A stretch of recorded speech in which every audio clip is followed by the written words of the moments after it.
Hello, I'm David Chaston with 90 at 9, brought to you by interest.co.nz. This is where you get everything you need to know in 90 seconds, 9 o'clock, with news from across the ditch. Rating agencies have welcomed the latest Australian government's budget, saying it recommitted them to cutting their debt and deficit without being too austere. But it does seem to be a can-kicking affair. It relies on economic growth and bracket creep to meet its targets. But those growth assumptions turn out to be quite different and more rosy than the ones the RBA is using. There is little medicine in this plan. In the US, small business owners reported rising confidence in April, and they were surprisingly bullish about capital expenditure plans, further supporting views that economic growth there was improving after a dismal first quarter. And Americans are becoming more apt to quit their jobs, an official report showed overnight, a sign that their stronger labour market and falling unemployment rate could result in healthier wage growth and inflation. In Washington, the ability of the US to complete the Trans-Pacific Partnership Agreement is about to be decided.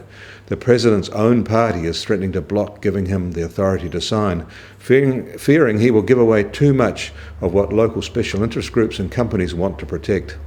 Populist opposition to free trade plays well in the US as anywhere. In Europe, it turns out Athens had to borrow from the IMF to make that repayment to the IMF yesterday. Creditors were not impressed, nor were local Greek mayors who are being pressured into stumping up with the funds for those repayments. They have so far paid over less than a quarter of the €2.5 billion in local funds targeted by Athens to meet the country's cash crunch. But hundreds of mayors across the country are holding out against the order, fearing the money will never come back and echoing mistrust amongst Eurozone partners.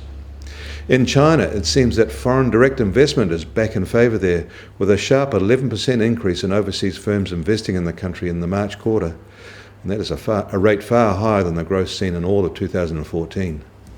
Back in New York, in documents filed overnight, Goldman Sachs has been ordered to pay $80 million plus interest of $60 million to the BNZ's parent, the National Australia Bank, for breaches associated with the sale of US mortgage-linked securities in 2006. And back in Australia, they have declared that we are in an El Nino weather pattern again, for the first time since 2010, and they say it'll probably be a substantial one. Japan also said overnight that El Nino has re-emerged. The implications for New Zealand are not very significant, but they are for other countries, which is why we'll hear a lot about it. In New York, US Treasury 10-year benchmark yields resumed their climb in today's trading, and they're now at 2.26%. The US oil price also rose today. It is now at $61 a barrel, while Brent crude is at $67 a barrel. The gold price is $12 higher too, now at $1,195 an ounce. New Zealand dollar starts today unchanged from where we were at this time yesterday at 73.7 US cents, but we're lower against the Aussie at 92.3 Aussie cents, and we're at 65.7 euro cents. The TWI is at 76.8. I'm David Chaston. That is 90 at 9, brought to you by interest.co.nz.